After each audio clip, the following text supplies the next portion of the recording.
नमस्कार, संविधान लाइव में आपका स्वागत है। आज हमारे साथ समाजवादी पार्टी के पूर्व प्रदेश प्रवक्ता यश भारतीय हैं और यश जी ने अपनी जो शुरुआत की है वो एजुकेशन से लेके किसान सवालों, छात्रों के साथ में देश के तमाम सवालों से जूझते हुए वे मध्य प्रदेश में विभिन्न मोर्चों पर काम कर रहे हैं। समाजवादी आंदोलन का भी मध्य प्रदेश में एक अपना इतिहास रहा है।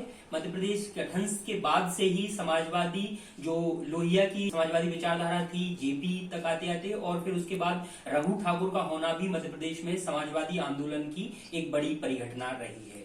हम इन सारे सवालों के साथ में बात करेंगे मौजूदा सवालों पर जो देश और समाज के सामने है, लेकिन उससे पहले हम झांकते हैं थोड़ा यश भाई की निजी जिंदगी की तरफ।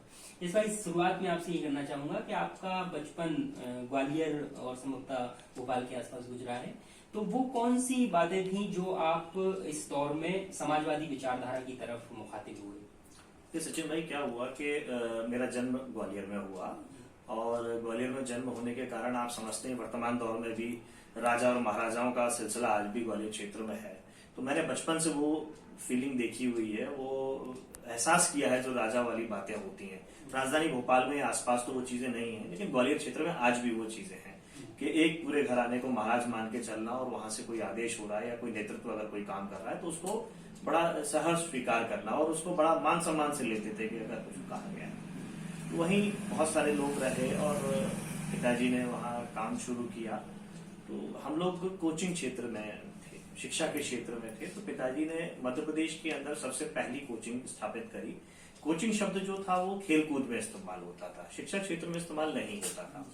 तो शिक्षा क्षेत्र में कोचिंग शब्द लेकर के आए। जब कोचिंग शब्द शिक्षा क्षेत्र में लेकर के आए तो हमारी कोचिंग बहुत अच्छी चलती थी और मध्य प्रदेश की सबसे पहली कोचिंग थी जहाँ एक छत के नीचे सारे सब्जेक्ट्स पढ़ाए जाते थे, मेडिकल और इंजीनियरिंग की तैयारी कराई जाती थी।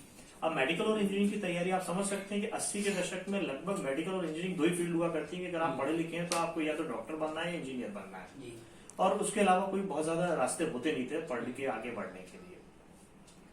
तो बहुत अच्छा सिलसिला था, हजारों डॉक्टर, हजारों इंजीनियर बने हमारे माध्यम से, लेकिन लोगों ने स्वीकार बड़ा आसानी से किया नहीं। उनका यह मानना था, मैं किसी जाति पे हस्तक्षेप नहीं कर रहा, लेकिन लोग इस बात को स्वीकार नहीं करते थे। मैं भारतीय लिखने लगा, मैं मूलतः जाति से यादव हूँ। तो लोगों ने स्वीकार नहीं किया कि यादव भी शिक्षा क्षेत्र में काम कर सकते हैं, पढ़ाई कर सकते हैं, पढ़ा सकते हैं। 80 के दशक में शुरुआत में, क्योंकि पिताजी से कई सारी बातें नहीं बोल सकते थे लोग, लेकिन हम लोगों से बड़ा खुल के बोल सकते थे। कई चीजों में अपमानित करते थे। जैसे मैं जिस स्कूल में पढ़ता था, जिस कॉलेज में गया, तो वहां लोगों ने वो अपना रूप दिखाया जो पिताजी के सामने नहीं कर सकते थे लेकिन मेरे सामने रखते। तो मैं बड़ा असहज रहता था कि ऐसा क्या बात है, ये मेरे साथ ऐसा व्यवहार क्यों हो रहा है। तो धीरे धीरे उम्र के साथ में जो चीजें समझ में आई वो ये समझ में आई कि इनकी प्रतिबद्धता थी वो ये थी कि जाति व्यवस्था जो हमारे यहाँ है उसकी प्रतिबद्धता लेकर के चलते थे कि ये यादव है, इनका शिक्षा का देने का काम नहीं है, ये शिक्षा क्षेत्र के व्यक्ति नहीं है, सूट नहीं करते, शिक्षा क्षेत्र में रहने लायक नहीं है। तो वो कहीं ना कहीं हमको प्रताड़ित करने का काम भी टीचर हमसे उम्मीद करता था कि हम शिक्षा क्षेत्र से जुड़े हुए हैं तो क्लास में सबसे अच्छा पढ़ना का काम भी हमारा ही होना चाहिए, हर सवाल का जवाब हमारे पास ही होना चाहिए। अगर सारे बच्चे यूनिफॉर्म में आ रहे तो वेल ड्रेस्ड होने चाहिए, हमारे साथ में हेयर कट होना चाहिए तो सबसे अच्छा हेयर कट होना चाहिए जो सबके लिए एक उदाहरण हो, नेल्स कटे हो तो सबके नेल्स सबसे हमारे लिए होता। तो एक उदाहरण मान के हमारे को कहीं ना कहीं अपमानित करने का काम लगातार होता रहा।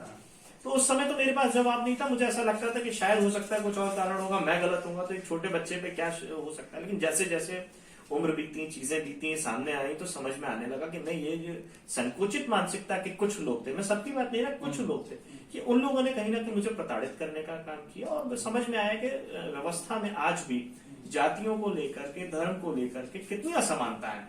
हम बातें कितनी अच्छी कर रहे हैं। कल हमने गणतंत्र दिवस मनाया है, हमने कितनी अच्छे भाषण सुने हो, कितनी अच्छी बातें सुनी हो, लेकिन धरातल पे वो सारी बातें बेमानी है, झूठी हैं। आज भी हम जाति व्यवस्था से संघर्ष कर रहे हैं, छोटे बड़े का भेदभाव है, धर्म का भेदभाव है, हमने रंगों को बांट दिया है और हर चीज में बंटवारा है। तो उसी को देखते हुए कहीं ना कहीं मेरे अंदर वो उत्सुकता आई, या कह लीजिए एक दीप जलने लगा कि नहीं, मैं भी कहीं ना कहीं इसको विरोध करूं। आने वाले समय में मेरे बेटे को या किसी और के बेटे को ये सब चीजों का शिकार नहीं होना चाहिए। और मैंने अपनी जाति यादव से हटा करके भारतीय करी। आज से 2 साल पहले जब सब लोग चौकीदार बनने के लिए बोर्ड लगाए हुए थे, तब मैंने अपने आप को भारतीय बनना ज्यादा उचित समझा और मैंने गजट नोटिफिकेशन के साथ में भारतीय करा। तो ये आपने जब जुड़े, पार्टी से जुड़ना आपका कब हुआ और उससे पहले आप कोई सामाजिक कामों में या पॉलिटिक्स में कोई छात्र राजनीति में रहे थे? ये बचपन से, जैसा मैंने बताया, पिताजी शिक्षा क्षेत्र से जुड़े हुए थे, असमानता देखी तो मैं समझता नहीं था बहुत सारी चीजें, पर पिताजी सामाजिक न्याय व्यवस्था को मानते थे और उसी व्यवस्था पे काम करते थे कि एक क्लासरूम के अंदर अगर 100 बच्चे हैं और 10 बच्चे जो आर्थिक रूप से कमजोर हैं या किसी कारण से, कमजोरी के कारण वो अगर शिक्षा नहीं ले पा रहे हैं, तो 10 बच्चों को अगर हम शिक्षा दे देते हैं तो हमारे लिए बहुत अच्छी बात है और हमको ये व्यवस्था देनी चाहिए। लेकिन उसका प्रतिक्रिया क्या होती थी कि जो बच्चे पैसे दे रहे होते थे उनको ये लगता था कि हमसे पैसे नहीं लिए जा रहे हैं, दूसरों को फ्री में दिया जा रहा है। तो असमानता का जो दौर था वो लोग उस समय भी मानते थे। तो वो सब चीजें देखते हुए, पिताजी को सारी चीजें देखते हुए, सब सारा विरोध देखते हुए, और पिताजी ने जाति आधारित सारी चीजों को, आरक्षण समर्थक रहे वो, कि जो एक पूरा समाज मूल धारा से पिछड़ चुका है उसको मूल धारा में आना चाहिए, उसके वो समर्थक रहे। और जो मंडल कमीशन की बातें आई, जो लोग विरोध करते थे, उनके विरोध के साथ में वो खुल के बात करते थे। जब पूरा ग्वालियर क्षेत्र या पूरा भोपाल क्षेत्र बंद किया जाता था उन दौरों में, तो पिताजी हमारे अपने संस्थान को खोलते थे और हम देखते थे कि बहुत बड़ी भीड़ आती थी और जिंदाबाद मुर्दाबाद और जो बच्चों की साइकिलें या गाड़ियां खड़ी होती थी उसके साथ में उनको हानि पहुंचाना, तो पिताजी जम के उसका संघर्ष करते थे और पुलिस या प्रशासन भी कहीं ना कहीं उन विरोधियों का समर्थन करते। तो मैं वो सारा दौर देखा और फिर पिताजी धीरे धीरे जनता दल से जुड़े। जनता दल में मैंने बहुत दौर देखा। पिताजी के सानिध्य में मुझे सीखने को बहुत कुछ मिला। ग्वालियर में वीपी सिंह जी आए तो पूरे प्रशासन ने वीपी सिंह जी को रोकने का काम किया, उनकी सभा नहीं होने दी, वो सभा हुई। तो एक सभा में मुझे एक कविता का पाठ करने का मौका मिला। वहां से और भी धीरे धीरे बहुत सारे समाजवादी नेता, चाहे वो जॉर्ज फर्नांडिस जी हो, रामविलास पासवान जी हो और रघु ठाकुर जी हो, शरद यादव जी हो, बहुत सारे नाम हैं, नेताजी मुलायम सिंह जी हो, अजीत सिंह जी स्वयं हो, लालू यादव जी हो। ग्वालियर में मैंने बहुत सारे नेताओं को देखा और बहुत करीब से देखा और सबकी बातचीत देखा। वर्तमान मध्य प्रदेश में अगर हम बात करें, सांसद गणेश सिंह जी युवा जनता दल के प्रदेश अध्यक्ष हुआ करते थे उस समय। सतीश सिंह सिकरवार जी जो अभी उपचुनाव लड़कर के जीते हैं ग्वालियर से, ये छात्र जनता दल के राष्ट्रीय महासचिव हुआ करते थे उस समय। तो इन सब लोगों को काफी करीब से देखा और इन लोगों की राजनीति देखी। मुन्ना लाल गोयल जी समाजवादी जनता दल में हुआ करते थे। रामलखन सिंह जी जो भिंड से सांसद हुए, जिनके पुत्र भिंड से अभी विधायक हैं, संजीव कुशवाहा, ये सब लोगों को मैंने बहुत करीब से देखा। तो उसी इन सब लोगों को देखते हुए कि जहाँ केवल देश भर में कांग्रेस पे ही लोग फॉलो करते थे या कांग्रेस पार्टी में शामिल होना पसंद करते थे, इन सब लोगों ने एक अपनी अलग विचारधारा को जन्म दिया और उस विचारधारा को चलाया। तो एक तरह से वो जो माहौल था आपके पास में, जो माहौल मिल रहा था आपको आसपास, उस माहौल ने आपको बनाया। और जो 80 का दशक था, 80 के दशक के उत्तरार्ध में सामाजिक न्याय का पूरा आंदोलन देश भर में चल रहा था। समाजवादी पार्टी भी उसमें और राजद बिहार में चला रहा था। मध्य प्रदेश में खासतौर से जो बात कर रहे हैं आप, क्योंकि आपने उस चीज को बहुत महसूस भी किया है, करीब से देखा भी है, जातिवाद की राजनीति बहुत गहरी तक थी। अभी तक अगर हम देखें तो 30 सालों की राजनीति में जैसे प्रदेश के जो आसपास के प्रदेश हैं उनमें बीजेपी और कांग्रेस का एक विकल्प बना है, राजनीतिक विकल्प भी बना है। मध्य प्रदेश में वो नहीं बन पाया, बावजूद इसके कि बड़े लोग थे, जमीन पर काम कर रहे थे, आंदोलन भी चल रहा था। इसकी आप क्या वजह देखते हैं? देखिए, मुझे जो समझ में आया, अभी मैं बात करूं, अगर श्रीनिवास तिवारी जी की पुण्यतिथि गई है, सफेद शेर भी कहा जाता था विंध्य क्षेत्र का, और बड़े समाजवादी नेता हुआ करते थे। लेकिन मुझे लगता है कि मध्य प्रदेश के ही कांग्रेस पार्टी के लोग भी उनको भूल गए, पुण्यतिथि पे किसी ने याद नहीं किया और ना समाजवादियों ने याद किया। तो ना वो समाजवादी रहे ना वो कांग्रेसी रहे। यही स्थिति हो गई है कि यहाँ मध्य प्रदेश के अंदर 2 पार्टी सिस्टम बन गया। जिसने भी थोड़ी सी संघर्ष किया, जनता के बीच में जाके अपनी बात रखी और जनता ने जिसको स्वीकार किया, थोड़े समय बाद वो कहीं ना कहीं अपने आप को ऐसा ही महसूस करने लगा, उसने अपने आप को बीजेपी और कांग्रेस में जाना ही अच्छा महसूस किया। नहीं तो ये स्थितियां वही मैं कह रहा हूँ कि प्रदेश, अन्य प्रदेशों में भी 90 के दशक में जो पूरा सामाजिक न्याय से लेके तमाम तरह के आंदोलन चले, उनमें कई पार्टियां खड़ी हुई। मध्य प्रदेश में वो उस तरह से जल्दी थक गए, हार गए, क्या वजह नहीं? जल्दी थक गए, हार गए नहीं कह सकते हैं, लेकिन इसको अगर मैं वैसे बात करूं तो ये समझ में मुझे आता है कि मध्य प्रदेश भौगोलिक स्थिति के मायने में बहुत बड़ा था। अगर हम तुलना करें उत्तर प्रदेश से, तो उत्तर प्रदेश की कई लोकसभा सीट ऐसी हैं जिनमें केवल 5 विधानसभाएं, 6 विधानसभाएं। लेकिन हम मध्य प्रदेश की अगर लोकसभा सीटों की बात करें तो 8 और 9 से किसी भी सीट में विधानसभा कम नहीं है। और कई विधानसभा क्षेत्र तो इतने बड़े हैं कि उत्तर प्रदेश की लोकसभा के क्षेत्र के बराबर होंगे या हो सकता है कि बड़े भी हों। तो इतना पूरा दौड़ना और संसाधनों की कमी और ट्राइबल बेल्ट हमारे मध्य प्रदेश को भी कहीं ना कहीं कहा जाता है, तो सांस्कृतिक विविधताएं भी बहुत सांस्कृतिक विविधताएं भी बहुत सारी हैं, भाषाएं बहुत सारी हैं, लोगों का जीने का तरीका, रहने का तरीका, उनका एक स्वाद कह सकते हैं हम उसको, वो भी एक अलग तरीके का है। तो हम अलग अलग जगह में, बुंदेलखंड के लोग अलग राजनीति को पसंद करते हैं, विंध्य क्षेत्र के लोग अलग तरीके की राजनीति पसंद करते हैं, ग्वालियर चंबल संभाग के लोग अलग तरीके की राजनीति पसंद करते हैं। तो ये जो राजनीतिक हर जगह बदलाव होता है, उस बदलाव के कारण भी मुझे लगता है कि चुनौतियां मध्य प्रदेश में अधिक हैं किसी और प्रदेश की तुलना में, और इन चुनौतियों को किसी ने स्वीकार नहीं किया। हर व्यक्ति अपने आप को क्षेत्र में ही बांध के रखा। पूरे मध्य प्रदेश का नेता बनने का या मध्य प्रदेश में नेतृत्व करने का किसी भी विचारधारा ने प्रयास नहीं किया, ऐसा मैं आज समझ पा रहा हूँ। क्योंकि हमने जब देखा अलग अलग क्षेत्रों में, रतलाम साइड, नीमच साइड बात करते तो मामा बालेश्वर जी की बात आती है समाजवादी की, इधर बात करते हैं विंध्य क्षेत्र में तो बहुत सारे समाजवादी नेताओं की बात आती है, रामानंद सिंह जी हों या और अन्य लोग हों। सागर क्षेत्र में, बुंदेलखंड में बात करते हैं तो और भी बहुत सारे समाजवादियों की बात आती है जो अभी जीवित भी हैं। लेकिन उन सब लोगों ने कहीं ना कहीं समझौता किया। किन चीजों को लेकर समझौता किया? सबकी अलग अलग स्थिति परिस्थितियां रही।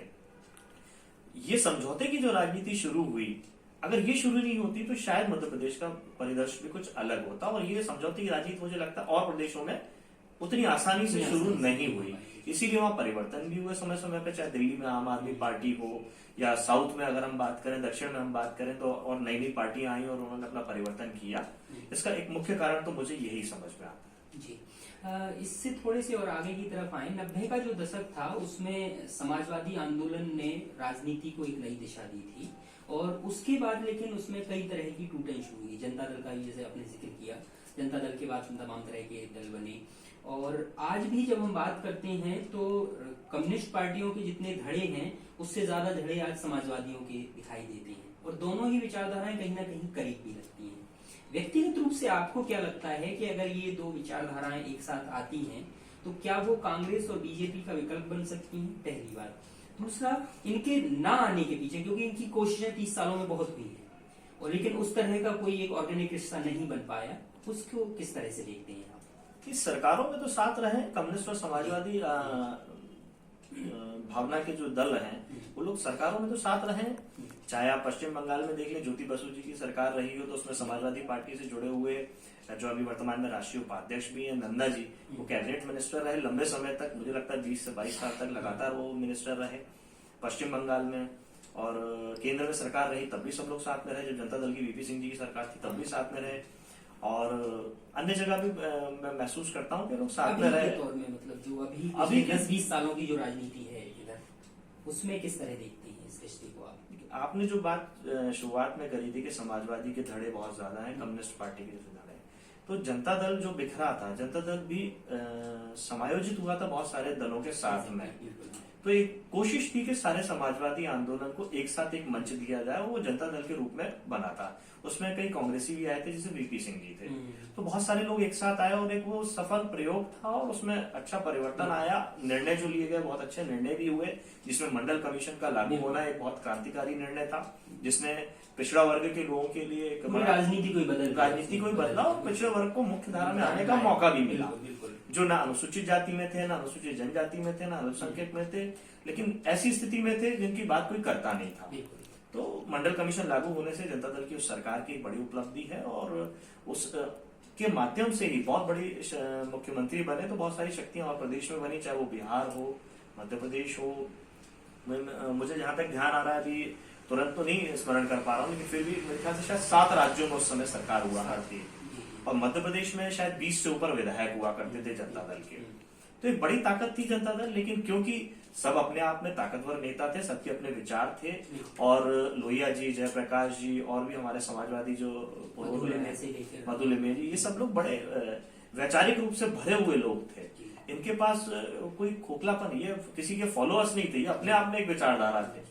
तो इनकी अपनी एक सोच, अपनी एक हर चीज विषय को लेकर के थी। तो कहीं ना कहीं जब काम करने को लेकर बात आती, तो जब सोच और विचार एक साथ नहीं बैठ पा रहे थे, तो सबने अपने अपने दल वापस बनाए और काम किए, और अच्छे काम किए, चाहे वो बिहार में हुए हों, चाहे मध्य प्रदेश में हुए हों, चाहे छत्तीसगढ़ में हो। छत्तीसगढ़ तो उस समय नहीं था, लेकिन जहां जहां भी देश के कोने में समाजवादी बिखराव वापस हुआ, लोगों ने किया। कर्नाटक में देवगौड़ा जी ने अपनी सरकार बनाई, तो ये बहुत बड़े उदाहरण है और विकास का काम हुआ।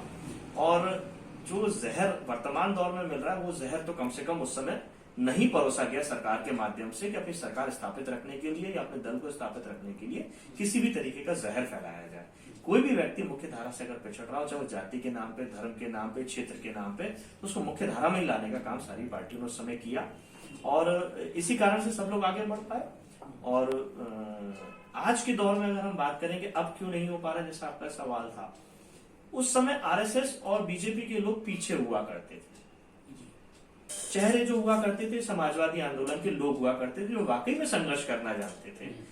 और उस समय भी देश की आजादी में भी जिन लोगों ने काम किया वो चेहरा हुआ करते। ये लोग हमेशा पीछे रहते थे, चाहे ये छुपके रहते हो दर्शक के रूप में या षड्यंत्रकारी के रूप में या किसी और रूप में।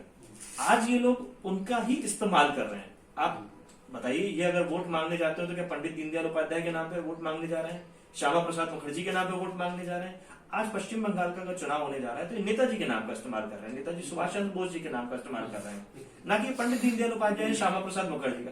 ये बोले श्यामा प्रसाद मुखर्जी के नाम पे हम बात करते हैं पश्चिम बंगाल, आज जो पश्चिम बंगाल शब्द जुड़ा हुआ है ये पूर्ण बंगाल क्यों नहीं? ये बात करें, उस बात पे वोट मांगे तब तो समझ में आता है कि हाँ श्यामा प्रसाद मुखर्जी आपके बड़े आइडियल पुरुष थे और उनको फॉलो आप करते हो और उनकी विचारधारा बहुत अच्छी थी, आपको नेताजी की आवश्यकता ही नहीं पड़ेगी। नेताजी तो पूरे देश के दिल में, आप उनको पश्चिम बंगाल तक क्यों सीमित कर रहे हैं? ये बात करते हैं कि मैं इनकी बात इसीलिए कर रहा हूं क्योंकि क्यों हम स्थापित नहीं हो पा रहे हैं, हम क्यों स्थापित नहीं हो, क्योंकि इन्होंने माहौल बदल दिया राजनीति का। ये बात करते हैं कि नेताजी की हत्या हुई या मृत्यु हुई उसकी हम जांच करेंगे, 5 साल पिछले निकाल दिए, ये समय भी निकल गया, क्या हुआ उस बात पे चुप हो गए, जोर शोर से फाइल खोलने की बात करते हैं और फिर चुपचाप बैठ जाते हैं। ये क्यों नहीं बात करते कि पंडित दीनदयाल उपाध्याय जी कैसे खत्म हुए, उसकी फाइल हम खोलेंगे और इस बात का खुलासा करेंगे कि उनकी हत्या कैसे हुई, उनका हत्यारा कौन था। ना अटल सरकार ने काम किया इसको लेकर के 6.5 सालों की सरकार में, ना मोदी सरकार कर रही है इससे 6.5 सालों में। तो 13 साल निकल जाने के बाद भी अगर ये अपने मूल पितृ पुरुष जिनको कहते हैं, जिनको मान करके राजनीति करते आए हैं और कर रहे हैं, उनके बारे में कोई बात नहीं करना चाहते। ये हमारे प्रतीक जिनको पूरा देश स्वीकार करता है, चाहे वो तिरंगा हो, चाहे हम भारत माता कहते हैं उनको, चाहे हम कुछ और कहते हो, ये उनकी आड़ लेते हैं, वंदे मातरम की आड़ लेना या किसी और चीज की आड़ लेना। लेकिन जब हम इन्हीं लोगों से बात करते हैं कि वंदे मातरम पे चर्चा कर लीजिए, वंदे मातरम गायन की बात कर लें, तो खुद वंदे मातरम नहीं आता। ये हमने मध्य प्रदेश में ही देखा है, चाहे वो प्रोटेम स्पीकर हैं रामेश्वर शर्मा जी नहीं कर पाते।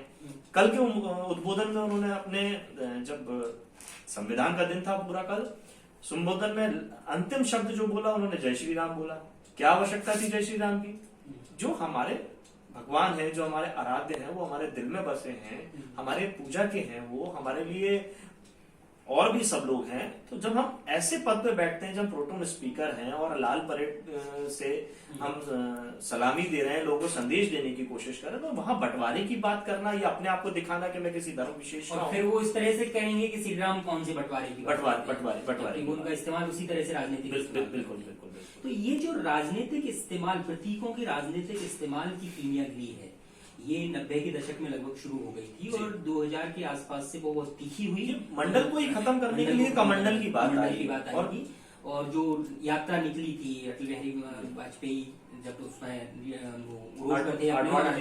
अडवाणी उनके काम को अंजाम देने के लिए चल रहे थे और उस समय ये सारे लोग जो आज राजनीति में दिखाई दे रहे हैं वो सब उसके पीछे हुआ करते थे। इन 30 सालों में जो कुछ बदला है उसे बहुत करीब से आपने देखा भी है और उसे समझा भी है। आपको क्या लगता है कि ये 6 साल का जो हासिल है उसमें किस तरह की खामियां रही हैं प्रतिपक्ष की तरफ से? एक जो जमीनी संघर्ष की राजनीति थी, वो राजनीतिक संघर्ष में एक तो उस बहुत साफ दिखाई देता है, आपने जिक्र भी किया उसका, कि वो जो टिल्ट था, जो प्रतीकों का इस्तेमाल था, उस ढंग से जमीनी संघर्ष के नेता हमारे नहीं कर रहे थे और वो एक सिद्धांत की राजनीति कर रहे थे और ये अभी तीखा हुआ है। तो फिर कैसे आप इसको समायोजित करते हैं और आगे की राह किस तरह से देख रहे हैं आप? क्या कोई बदलाव की शक्ल आपको दिख रही है? देखिए, मेरा ये मानना है कि ये टेक्नोलॉजी का युग है। पहले अंग्रेजी का विरोध हुआ करता था देश में, आज अंग्रेजी सबने स्वीकार करी, क्योंकि अगर हमें दुनिया में बढ़ना है तो अंग्रेजी स्वीकार करेंगे। वैसे ही टेक्नोलॉजी में कंप्यूटर का भी एक समय विरोध हुआ, आज कंप्यूटर सब लोग सहज स्वीकार कर रहे हैं क्योंकि जमाने की जरूरत है वो, और हम उससे आगे बढ़ रहे हैं। वैसे जो जमाने की जरूरत है कि सूचना है, जानकारियां हमारे पास कैसे आए अच्छी जानकारियां। लेकिन जो माहौल वर्तमान 6 सालों में जो आपने बात की, ये झूठी जानकारियों का दौर है। यहाँ झूठी जानकारियां बहुत तेजी से इस टेक्नोलॉजी का इस्तेमाल किया जा रहा है। अंग्रेजी भाषा जो है इसका गलत तरीके से इस्तेमाल किया जा रहा है कि हम, और विश्व में इससे हमारे देश की बदनामी हो रही है, उसको हासिल हमें कुछ भी नहीं हो रहा। चाहे हम कल की घटना को लेकर के देख लें या हम पिछली घटनाओं को देखें। जब प्रधानमंत्री मोदी जी ने अपने तमाम मंत्रालयों को यह बात कही कि हमारे 2 साल हो गए, अब हमें अपनी उपलब्धियां बतानी है, 3 साल हो गए, हमें अपनी उपलब्धियां बतानी है, तो हमारे रक्षा मंत्रालय ने विदेश की फोटोएं दिखा दी कि हमारे जो बॉर्डर हैं, जो हमारी सीमाएं हैं, वो ऐसे सुरक्षित हैं, यहाँ लाइट्स लग गई हैं, ये सुरक्षित माहौल दिया गया। मतलब इस तरीके का झूठ परोसना। उसके बाद जो कोल माइंस विभाग है, मिनिस्ट्री है, उसने कोल माइंस दिखा दी, वो विदेश की फोटो दिखा दी। तो अगर आज कुछ सूचना के माध्यम, जिसमें आपका भी एक माध्यम है, जो सूचनाएं दे रहे हैं, अगर सही सूचना नहीं मिलेगी तो इस तरीके से झूठ अगर सरकार परोसेगी तो कैसे विश्वास होगा। मैं बचपन से जब मैं देखता था तो राष्ट्रपति जी का भी भाषण या राज्यपाल का भी भाषण, चाहे रेडियो पे आता हो या टीवी पे जब आता हो, तो उसको बड़ा गंभीरता से दिया जाता था कि आज राष्ट्रपति क्या बोलने वाले हैं, आज राज्यपाल क्या बोलने वाले हैं, क्योंकि वो अपनी सरकार की बात करते थे कि हमारी सरकार ने ये किया, और वो सरकार की बातों पे लोग विश्वास करते थे। लाल बहादुर शास्त्री जी ने एक बार कहा कि हमें हफ्ते में 1 दिन का भोजन तोड़ना है, लोगों ने स्वीकार किया। आज तक मैं कई लोगों को सोचता हूं कि सोमवार का व्रत नहीं रखना, कारण पूछते हैं तो लोग अलग अलग कारण बताते हैं, लेकिन हम वाकई में पुराने लोगों से जब पूछते हैं तो वो बताते हैं कि उसका कारण क्या था। तब हमें पता चलता है कि हमारे प्रधानमंत्री ने ऐसा आह्वान किया और लोगों ने किस तरीके से स्वीकार किया उस चीज को। तो आपदा में किस तरीके से लोगों ने साथ दिया, और वर्तमान सरकार कैसे आपदा में भी अवसर ढूंढती है और कैसे जानकारियों का झूठा प्रचार करके लोगों का शोषण कर रही है, और लोगों को पता भी नहीं चल पाता। क्यों? क्योंकि आप प्रतीकों की आड़ में वो सारी चीजें कर रहे हैं। लोगों को लग रहा है कि हाँ, राम मंदिर बन रहा है तो मेरे सारे कष्ट प्रभु राम जो है वो दूर कर देंगे। रोटी कपड़ा मकान आज मेरी जरूरत नहीं है, आज मेरी बहन, आज मेरी बेटी, या आज मेरी खुद धर्म पत्नी सुरक्षित घर से बाहर कैसे निकलेगी, सुरक्षित घर में वापस कैसे आएगी, इस पर कोई बात करने को तैयार नहीं है। उसमें पुरुषों का भी दायित्व है और महिलाओं का भी दायित्व है। अच्छी शिक्षा मेरे बच्चे को कैसे मिलेगी, मेरी बच्चियों को कैसे मिलेगी, उस पर कोई बात करने को तैयार नहीं है। अच्छी स्वास्थ्य सेवाएं कैसे मिलेंगी, उस पर कोई बात करने को तैयार नहीं है। अब देखिए, स्वास्थ्य सेवाओं की अगर मैं बात करूं, ये कोविड काल जो आपदा में अवसर की मैंने बात करी थी, कोविड काल में जहां वर्तमान सरकार ने सारे अस्पतालों को, स्वास्थ्य कर्मियों को सम्मानित करने की बात कही थी, पुष्प वर्षा की गई थी, तो वहीं आजमगढ़ के सरकारी अस्पताल में, सिफई के अस्पताल में सिर्फ इसीलिए पुष्प वर्षा नहीं की गई कि वो किसी दूसरी पार्टी को श्रेय चला जाएगा। तो इस संकुचित मानसिकता के साथ में सरकारें अगर काम करेंगी, जबकि वास्तविकता में तो ये होता है कि अगर विधायक है, मैंने उसे वोट दिया या नहीं दिया, वो मेरे क्षेत्र का विधायक है, मंत्री है तो वो मेरे प्रदेश का मंत्री है, प्रधानमंत्री है, मुख्यमंत्री वो प्रदेश का और देश का प्रधानमंत्री है। लेकिन ये जो इन्होंने माहौल बना दिया कि जो आम आदमी आपस में लड़ने लगा, और डाइवर्ट करने वाली बात है कि आप अपने हक अधिकार की बात बंद कर दीजिए। इसीलिए चाहे वो कम्युनिस्ट हो, चाहे समाजवादी हो, या कोई और दल हो, संघर्ष उनके लिए अब दूसरे तरीके का है। अब आपको सबसे पहले ये दिखाना पड़ेगा कि हम किस विचारधारा को मानते हैं। जनता के बीच में जो इन्होंने चश्मा पहना दिया है, प्रतीकों का जो चश्मा पहना दिया है, वो मुझे लगता है इतनी आसानी से नहीं जाएगा।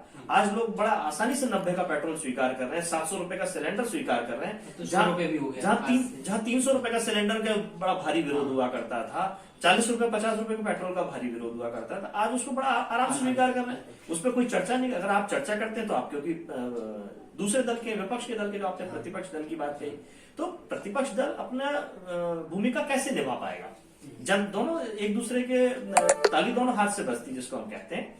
तो जनता जब चीजों को स्वीकार कर रही है कि हाँ ठीक है, जो वर्तमान सरकार कर रही है वो सब ठीक है कुछ, लेकिन इसी बीच में एक जनता ऐसा भी हुआ है कि 14 के बाद से ही अगर देखें तो 14 की शुरुआत में ही छात्रों का एक आंदोलन शुरू हुआ, वो पुणे में FTII का आंदोलन, उसके बाद ऑक्यूपाई UGC का आंदोलन हुआ, और उसके बाद से लगातार अभी किसान आंदोलन तक सरकार के सामने जनता इकट्ठी होती गई है।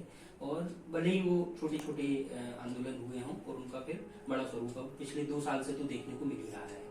इसके बीच में जो मूल्यहीनता की जो आप बात कर रहे हैं कि राजनीति में मूल्य विघटित हो चुके हैं, मूल्यों का कोई स्थान नहीं रह गया है, और वो किसी भी तरह से एम के प्रकार बस चुनाव जीतना एक लक्ष्य मान लिया गया है। वर्तमान सरकार की ओर से एक राजनीति की जा रही है। उस दौर में विचार की राजनीति के लिए मेरा आखिरी सवाल ये है कि विचार की राजनीति को आप किस तरह से देखते हैं, और इस विचार की राजनीति को आगे बढ़ाने के लिए खासतौर से आप मध्य प्रदेश में किस तरह की रणनीति का इस्तेमाल कर रहे हैं? देखिए, जितना विरोध हो पा रहा है वो विचारों के ही कारण हो पा रहा है। जी। अब जो आप दूसरे दलों की बात करें, विपक्षी दलों की बात करें, वो विचारों के कारण ही विरोध कर पा रहे हैं। जनता से भी समर्थन मिल रहा है, लेकिन जनता अब चीजों को समझने में मुझे लगता है कहीं चूक कर रही है। क्योंकि जब 4 साल होते हैं तब तो जनता मानती है विपक्ष की बात है कि हाँ गलत कर रही है सरकार, ये नहीं होना चाहिए, ऐसा नहीं होना चाहिए। लेकिन जब वोट डालने वाली बात आती है, जो पुलवामा हमले जैसे बात आ जाती है, तो कहीं ना कहीं गड़बड़ा जाता है मामला, या कुछ और बातें आ जाती है। जैसे अभी 3 साल में राम मंदिर की बात चल रही है, उसके चंदे की बात चल रही है, चंदे के हिसाब की बात नहीं चलेगी। हम किसी पे आरोप नहीं लगा रहे, ये पुराना ही सब कुछ है, ये सब पुराना ही कुछ है। पुराने ही चंदों के हिसाब नहीं हुए, बहुत सारी चीजें 8,000 करोड़ का चंदा। हाँ, अभी चंदा शुरू हुआ और फर्जी रसीदें सामने आने लगी, लोग सामने आने लगे कि चंदा वसूली हो रही थी। तो सरकार अगर उसमें अपने आप को शामिल कर रही है, या सरकार मौजूदा जो दल है वो सरकार से ही संबंधित है, और उस दल के जिला अध्यक्ष या प्रदेश अध्यक्ष अगर होर्डिंग लगा रहे हैं, पोस्टर लगा रहे हैं, जनता से अपील कर रहे हैं, तो जिम्मेदारी उस चोरी में भी उनकी है, सहभागिता है। क्योंकि जनता कहीं ना कहीं उनकी अपील को मानते हुए ही उस चंदे की तरफ जा रही है। और अगर चोरी हो रही है तो ये सहभागी है कहीं ना कहीं उसमें, क्योंकि आपकी विफलता के कारण ये चोरी नहीं रुक पा रही। डुप्लीकेसी कैसे हो पा रही है, ये आप दावा करते हैं दुनिया के सबसे बड़े राजनीतिक दल होने का, दुनिया की सबसे बड़ी पार्टी होने का। तो अगर दुनिया की सबसे बड़ी पार्टी के लोग अगर ये सारी चोरी होने दे रहे हैं, मैं नहीं आरोप लगा रहा कि उन्होंने चोरी करी है, लेकिन होने दे रहे हैं तो वे सहभागिता है। मेरे सामने चोरी हो रही है और मैं रोक नहीं पा रहा, तो मेरी सहभागिता उसमें है। वैसे ही भारतीय जनता पार्टी की सहभागिता है, जितनी ये चोरी हो रही है या जो राजनीतिक रूप बदल रहा है, जो मूल्य आधारित राजनीति बदल रही है, उसके लिए पूरी तरीके से भारतीय जनता पार्टी दोषी है, भारतीय जनता पार्टी की सरकारें दोषी हैं और भारतीय जनता पार्टी के नेता दोषी हैं। दूसरी आपने जो बात कही कि जो दूसरे दल के लोग होते हैं वो उनके लिए क्या, तो जो माहौल बना हुआ है कि जैसे मैं अगर समाजवादी पार्टी विचारधारा से हूं, तो अभी तो समाजवादी पार्टी, भारतीय जनता पार्टी ऐसे प्रचारित करेगी कि दुनिया की सबसे खराब पार्टी जो है वो समाजवादी पार्टी है। लेकिन समाजवादी पार्टी का कोई नेता जैसे ही भारतीय जनता पार्टी में चला जाएगा, वो नेता खराब नहीं होगा, सारे पाप धुल जाएंगे। तो समाजवादी पार्टी उन्हीं नेताओं से खराब है जो आज आपके पास चले गए। हमारे 4 सांसदों को उन्होंने लिया, जिसमें चंद्रशेखर जी, पूर्व प्रधानमंत्री चंद्रशेखर जी के बेटे भी हैं। तो विचारधारा अगर इस तरीके से बदल रही है और स्वीकार कर रहे हैं, तो मुझे लगता है कि कांग्रेस मुक्त होने की बात भारतीय जनता पार्टी कहती थी, लेकिन आज मूलतः भारतीय जनता पार्टी मुक्त हो चुकी है। जिस तरीके का कीचड़ युक्त कमल उन्होंने खिला के रखा हुआ है, वो सारे कीचड़ युक्त लोग मुझे लगता है एक साथ हो गए, जिनका मूल विचारधारा से कोई लेना देना नहीं। वो सत्ता के करीब रहना चाहते हैं, बिल्कुल सत्ता के करीब रहना चाहते हैं। उनका यही लक्ष्य है कि हम सत्ता में कैसे आए, कैसे हम अपने लोगों को और अपने स्वार्थ दें। नहीं तो हिमाचल प्रदेश से सुखराम जैसे आरोपियों को नहीं लेते, उनके पूरे परिवार को नहीं लेते, परिवारवाद की बात करने वाले लोगों को नहीं लेते, कल्याण सिंह जी हो चाहे सिंधिया परिवार हो। आज योगी जी की मंत्रिमंडल में सबसे कम उम्र का अगर कोई मंत्री है तो कल्याण सिंह जी का नाती है। कल्याण सिंह जी को खुद इन्होंने गवर्नर बनाया और भी पद दिए, उसके बाद उनके बेटे को सांसद बनवाया और उनके बेटे को अभी मंत्री बना के रखा है। तो ये परिवारवाद का आरोप दूसरी पार्टियों में लगाना और खुद के परिवारवाद को ढक देना, उसको राष्ट्रवाद बताना, ये बड़ी चुनौती वर्तमान समय में है कि जो राष्ट्रवाद की जो ये लड़ाई इन्होंने छेड़ दी है कि हर काम को आप राष्ट्रवाद के नाम पर कर दीजिए, चाहे नोटबंदी हो या कोई और भी आप बड़ा काम कर लीजिए, हर काम राष्ट्रवाद के नाम पे आप ढक सकते हैं। तो मुझे लगता है कि अगर वर्तमान दलों को जो काम करना है, तो उन्हें पहले ये तय करना पड़ेगा कि हमारी लड़ाई किसके विरोध में है। भारतीय जनता पार्टी के निर्णयों के लेकर के विरोध में है, या हमारे उन दो लोगों के साथ में विरोध है जो भारतीय जनता पार्टी के खिलाफत में खड़े हुए हैं। क्योंकि ये अभी तय नहीं कर पा रहे। देश की सबसे बड़ी पार्टी कांग्रेस पार्टी, वो ये तय नहीं कर पा रही कि हमें उत्तर प्रदेश में समाजवादी पार्टी से लड़ना है, बहुजन समाज पार्टी से लड़ना है कि भारतीय जनता पार्टी से लड़ना है। वो सबसे ज्यादा डैमेज अगर किसी को करती है तो वो दूसरे दलों को करती है, और फायदा कहीं पहुंचाती है तो वो भारतीय जनता पार्टी को। उसका मूल उदाहरण जो मुझे समझ में आता है, आप ये देखिए कि दिग्विजय सिंह साहब को मध्य प्रदेश के भोपाल से लड़ने का क्या आवश्यकता थी। वो राज्यसभा सदस्य थे, 1.5 साल का उनका टेन्योर बचा हुआ था। ये उनका निजी फैसला, लेकिन पार्टी ने लड़ाया तो पार्टी ने सोचना था। और 1.5 साल का उनका टेन्योर बचा होने के बाद भी उनको चुनाव लड़ाना और उसके बाद फिर उन्हें राज्यसभा भेज देना, या तो आप लोकसभा के लिए तैयार करते, जैसा वो कर भी रहे थे, अभी तक दिख रहे थे, लेकिन अब नहीं दिख रहे जब से उन्हें राज्यसभा भेज दिया गया, तो उन्हें दोबारा तैयारी कराते। लेकिन आपने उनको यहाँ भेजा, उसके बाद प्रज्ञा ठाकुर जैसे का आना, प्रज्ञा ठाकुर जैसे का लड़ना, और यहाँ प्रज्ञा ठाकुर के और दिग्विजय सिंह जी के चुनाव के बीच में पूरे देश में जो माहौल बना, उसका जो माइलेज भारतीय जनता पार्टी को मिला और कांग्रेस पार्टी ने सीधे सीधे उसको माइलेज दिया कहीं ना कहीं। दिग्विजय सिंह साहब की बात नहीं कर रहा मैं, लेकिन कांग्रेस पार्टी की बात कर रहा हूं। तो कांग्रेस पार्टी ने जो माइलेज दिया, ये कांग्रेस पार्टी को तय करना पड़ेगा कि हम विरोध भारतीय जनता पार्टी का करेंगे या अन्य दलों का करेंगे। और जब तक कांग्रेस पार्टी जैसे दल ये तय नहीं कर पाएंगे, भारतीय जनता पार्टी का कीचड़ युक्त कमल खिलता रहेगा। बहुत बहुत शुक्रिया, बहुत संक्षेप में आपने बहुत जरूरी बातें की हैं। दोस्तों, ये यश जी थे। संविधान लाइव में हम आंदोलनों की अपडेट देते रहेंगे, साथ ही विभिन्न मसलों पर बातचीत करते रहेंगे। अगर आपके पास भी आंदोलन से जुड़ी हुई कोई खबर है तो वो हमें जरूर भेजें। हमारा ईमेल आईडी और फोन नंबर नीचे डिस्क्रिप्शन बॉक्स में है। बहुत बहुत शुक्रिया।